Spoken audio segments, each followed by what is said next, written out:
আছেন। আজকে আপনাদেরকে বিশেষ 7টি সংকেত সম্পর্কে বলবো।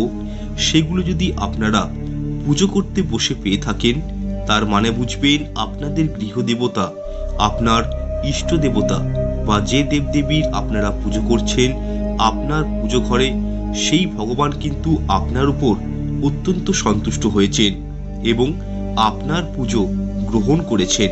দেখুন বন্ধুরা, হিন্দু ধর্মে প্রত্যেকটি দেবদেবীর পুজোকে অত্যন্ত গুরুত্ব দেওয়া হয়েছে এবং আমরা প্রত্যেকেই সারা দিনেই অন্তত একবার হলেও ভগবানের নাম নিয়ে পুজো অর্চনা করে থাকি। তথা যে ব্যক্তি ভগবানের শরণাপন্ন থাকেন, শাস্ত্রকে মানেন, ভগবানের প্রতি নিবিড় বিশ্বাস রাখেন, তাদের উপর কিন্তু ভগবানের কৃপাদৃষ্টি সারা জীবন বজায় থাকে।